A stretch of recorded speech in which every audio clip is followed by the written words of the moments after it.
Welcome to my 30-day world, an exercise where in 30 days, we're all going to share about our homebrew worlds. Our homebrew world of Dragon Grin is what we're going to be talking about today. My 30-day world is brought to you by the Dead Man's Guide to Dragon Grin Kickstarter. Back it, it's live right now. You can find a link in the description, and you can hear more about Dragon Grin in these videos. James, hit me with a question. How are taxes and tributes collected in your world? This is a good one. Ties it together financially. You know, a lot of times this isn't considered, but... Yeah, exactly. So in Dragon Grin, we have this thing we call the 10th, Yes. which is specifically in sort of the land of Grin, and the Dismembered Lord rules a lot of places, so this will be most places. Anywhere that the Dismembered Lord rules, you owe this sort of tax. But because money isn't really like the thing in Dragon Grin, a lot of very low resource world. Yeah, it's more like a barter system where food is way better than money ever would Sure. be. I mean, I see it kind of like what I imagine America in the Great Depression was. Sure. That famous story of the wheelbarrow full of money to get the loaf of bread, where it's like the wheelbarrow has more value than all the money in it. Exactly. It's the same kind of thing. So, every, say, month or so, I mean, we can change it around, but the idea is everything that you do, everything that you create, a tenth of it goes to the Dismembered Lord. Exactly. If you're a farmer, you get the best tenth of wheat that you have, or corn, or whatever these things are.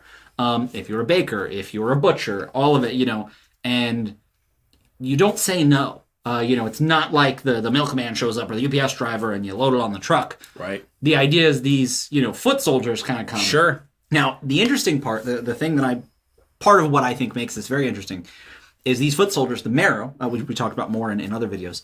Some of these are people that were pushed into enlistment. Oh, absolutely. Possibly as part of their thing, their portion of the 10th. Sure. So not everybody wants to do it. So you show up at Farmer John's house and you're like, hey, we need a tenth of your wheat. And he's like, oh, well, yeah, I need to feed my family. And you sort of have this weird relationship because you're like, well, I know Farmer John. It's my job as part of this sort of tax thing to make sure we get this wheat. If I come up short, it's on me. Right.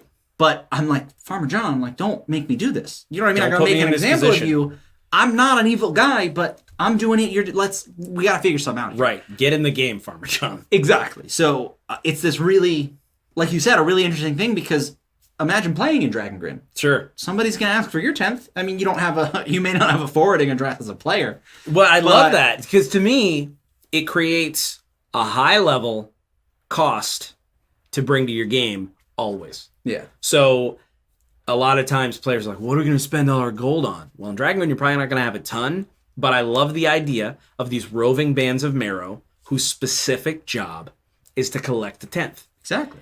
I imagine there's no one policing them. Yeah. Oh. So that's just kind of horrific too, because if your job is to do that, I could see them abusing it far more than even just the average foot soldier who's just like, hey, I have to guard this swath of land. Yeah. No, this person is sort of that tax collector where they go around looking for stuff like, oi, I think you haven't paid your 10th, and it's like, oh, but I did. Who do I complain to? Exactly. It's You know? like, yeah, when you're dealing in illegal weapons or illegal goods, you can't call the police and say the guy, pulled one over on you. Right, exactly. So, and as to how it's collected, we talked about the Marrow. I think that those common level foot soldiers, I don't think it would take anyone else. No, not really. Meaning, to me, this is the lowest level crap duty that you could get as a Marrow, is collecting a 10th. But Because- there would yeah. be some who would relish it and maybe even, hey, this is pretty safe. I'm fine with being they have that to do their duty for however many years and whatever. And I'm like, Just a they'd love to do that. They just gotta velvet show up, cape, yeah. like on their Marrow uniform. You can tell that these guys are the ones who are like, oh, this guy collects the 10th. Yeah. Always got a loaf of bread in his hand, like while I'm starving, that kind of thing. So Exactly. So yeah, that's how taxes are yeah. collected. What about you? Is there a specific tax? Is there something in your world that the players need to pay? How does how are those taxes collected? We'd love to hear about it. A Dead Man's Guide to Dragon Grin, our campaign setting book, is live now on Kickstarter. We would love for you to consider backing the project and bring it to life. We also want you to be involved in the My 30 Day World project. Not only does this allow us to tell you and everybody else about our world, but it allows you to do the same. But on whatever social media channel you're on, just tag it with the My 30 Day World hashtag. Participate. You don't need to worry about doing all of them. Skip a couple days. Pick the ones you want to do. Don't limit yourself. It could be a tweet, a Facebook post. It could be a blog post, a video, a live stream. Whatever way you want to participate, participate. Build your world and share it with us. Thanks so much.